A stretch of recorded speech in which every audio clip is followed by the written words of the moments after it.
A dzień dobry kochani, witam się z Wami dzisiaj z mojego tunelu.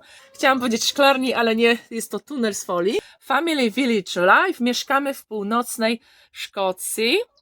Zobaczycie dzisiaj, jak się mają moje roślinki, jakie prace muszę wykonać i co tutaj się w ogóle wyprawia.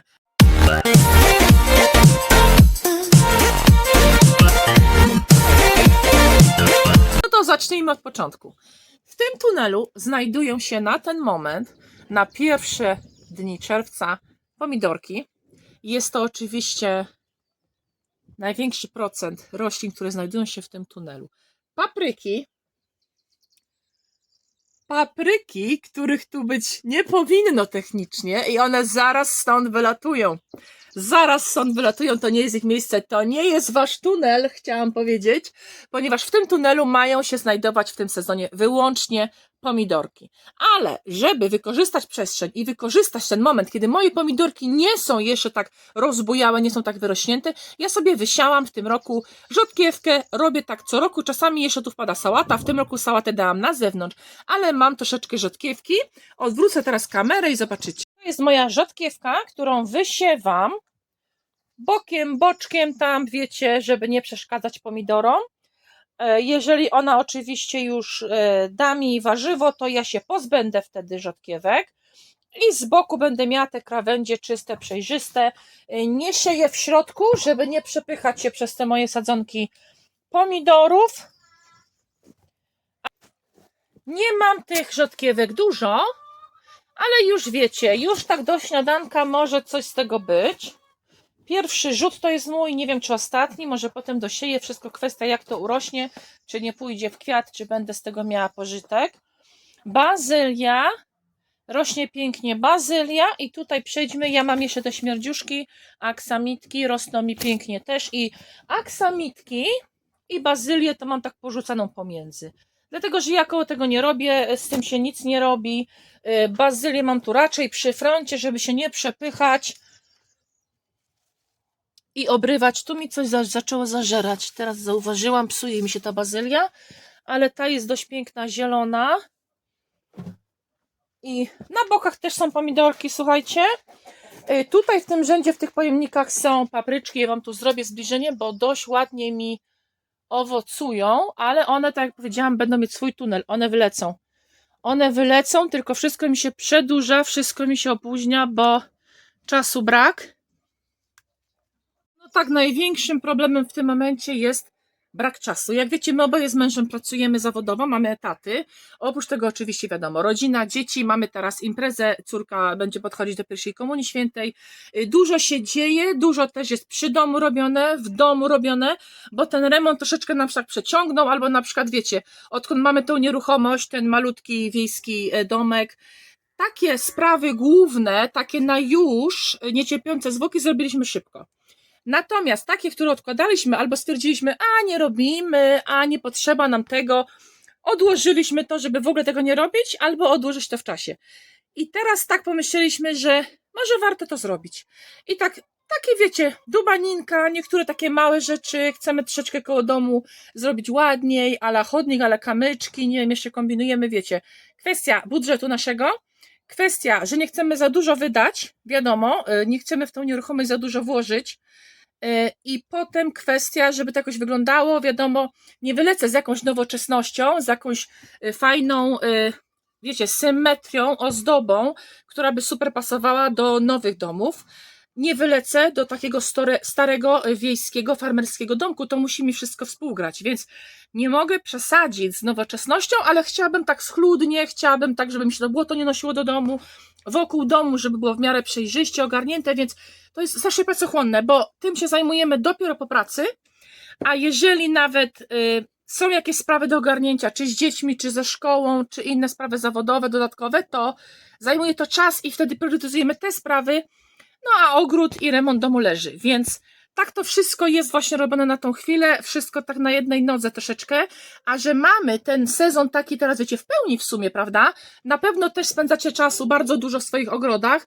Jest to sezon bardzo wzmożonych prac ogrodowych i to dubanie, to grzebanie w ziemi przy naszych roślinkach to jest bardzo czasochłonna rzecz. Teraz tak jak mówiłam, niektóre rzeczy są odkładane w czasie, te rzeczy, które mogą poczekać. I tak jak udało się nam niektóre pomidorki delikatnie podeprzeć od samego początku, bo mieliśmy bambusowe paliki, tak niektóre zostawiliśmy, bo na przykład nie były takie duże, albo stały sobie fajne sprężyście, no i widzę, że one się położyły. No i ten pomidorek już taki niefajny, prawda? On się już położył i robi sobie sam swój kształt. Oprócz tego ma odrosty. Ja nagrałam też filmik, szorcik króciutki, zapraszam Was serdecznie, bo te tak zwane wilki, czy te takie, o widzicie, poboczne nowe pędy trzeba usunąć. Zwłaszcza jeżeli prowadzicie pomidor na jeden pęd, tak jak my to robimy, to wszystko musi zostać usunięte. To zabiera wszystkie niepotrzebne wartości odżywcze. Wszystkie wartości odżywcze, które potrzebuje mój pomidor, to jest zabrane właśnie przez te gangstery. To na to też mówią pasierby, wilki, boczne pędy. Ja to radzę usuwać, ja to usuwam, bo tak jak mówiłam, na jeden pęd musi wszystko z boku zostać usunięte.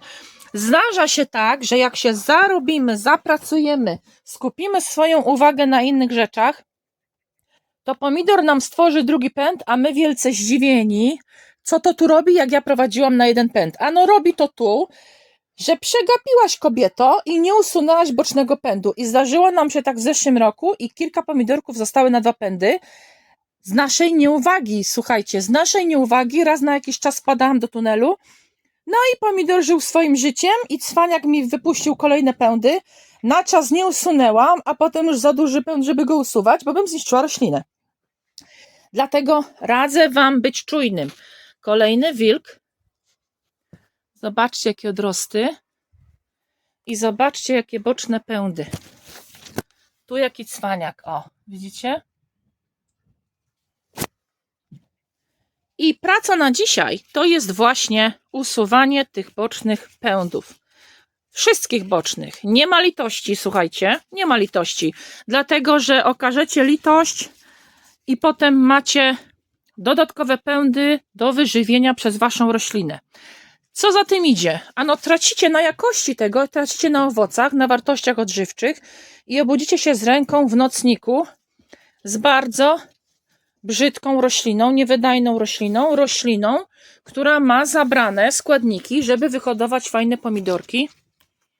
I po co to jest potrzebne? Nie po to dbamy, chodzimy, żeby potem coś takiego zastać, bo może zszokować człowieka. Nie wszyscy o tym wiedzą, niektórzy ludzie ignorują. Ja radzę nie ignorować, bo to ma ogromny impact potem na Wasze pomidory. Tu już takie malutkie, ale jak już jestem, to też usunę. Takie niepozorne niby, ale robotę zrobią. Tego na pewno muszę podpalikować. Biedaczek się położył z tego wszystkiego. Ten jest niepodpalikowany, bo był mały. Wydawało się, że jeszcze wytrzyma. Otóż nie wytrzymał. I ta bidota, o, słabiutkie to. Ma już kwiaty. Ale niestety położył się delikwent i muszę to wszystko teraz uporządkować. O, jeszcze nawet ma odrosty cwaniak. I tu pewnie ze starych wyszły też. Dużo tego jest, naprawdę sporo. Myślę, że spędzę tu trochę czasu. Oczywiście nie będę wszystkiego kręcić, bo bym Was zanudziła, ale dużo tego jest. Dużo tego jest i to jest ta pora roku, gdzie one mogą wyskoczyć u Was, więc radziłabym sprawdzić. Jeżeli chcecie się ich pozbyć, nie chcecie krzaczastych pomidorów, to no trzeba je niestety usunąć. To są wszystkie pędy boczne, wszystkie wilki, wszystkie dodatkowe liście z moich pomidorów. Wyszła mi cała kopa ich. Niby niewiele, ale zobaczcie, jak to wszystko ciągnęło wszystkie składniki odżywcze od roślin. Czułam, zrobiłam wszystko. Nawet widzę, jaka jestem czerwona po tym schylaniu się. No, ale nic, zaraz sobie odpocznę. Ale musiałam to nagrać Wam. Musiałam to nagrać Wam, bo jeszcze jestem w szoku, zanim wyjdę z szoku, żebyście widzieli, co tu się wydarzyło. Ile emocji. Ale się cieszę, nikt jeszcze nie wie, bo ja to teraz odkryłam podczas tych prac przy obrywaniu. Ale będzie szok, jak mąż wróci, ja mu pokażę. No chyba wszystkiego się spodziewał w tunelu, ale już nie pierwszego pomidora. Także sami zobaczcie, ile to wszystko radości daje. A, pierwszy pomidor! Pierwszy pomidor 2 czerwca 2025! Uhu! Nie mogę uwierzyć, to ja się tu schylam do oberwania bocznych pędów, a tu taka surprise! Jest! Mamy pierwszy pomidor! Pokaż. Zobacz, jaki piękny. Gdzie? Tutaj koło kwiatka. Super, a taka w sumie słaba roślinka rośnie, taka niepozorna, a wydał pierwszy owoc. Pierwszy pomidor w tym sezonie. Roboty jest, wiadomo. Ale jaka radość! Mega się cieszę. No wreszcie się ruszyło, wreszcie czuję, że ta robota koło nich coś daje i wreszcie są pierwsze owoce. Mega. Bardzo jestem ciekawa, jak to wygląda u Was i jak prowadzicie swoje pomidory. Czy też tak jak my na jeden pęd, czy wolicie tak zwany bush, czyli taki krzaczasty, ile łodyg wyrośnie, to macie na przykład więcej owoców, bo są tacy ludzie, którzy taką hodowlę, takie prowadzenie pomidora preferują. Nasz przydomowy tunel, zawsze mamy dużo owoców, więc wydaje mi się, że coś tam jednak dobrze robimy i tych zasad będziemy się trzymać.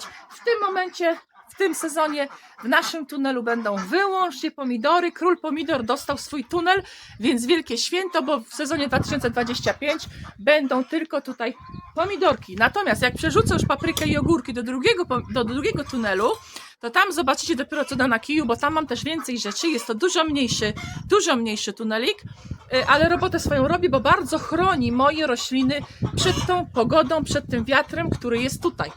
Ja teraz muszę się przekrzykiwać, bo moja kura chyba zniosła jajko i ogłasza całemu światu, jaka to jest wspaniała. No pewnie, że jest wspaniała, tylko po co tak głośno? Na ten moment to tyle, kochani. Krótki update, co u nas i jakie prace mnie czekają. I mam nadzieję, będę mogła moje papryki i ogórki wynieść. Zatem ja się powoli z Wami żegnam. Zostawiam Was teraz, a ja zabieram się do pracy. Fajnie było pogadać, ale robota czeka.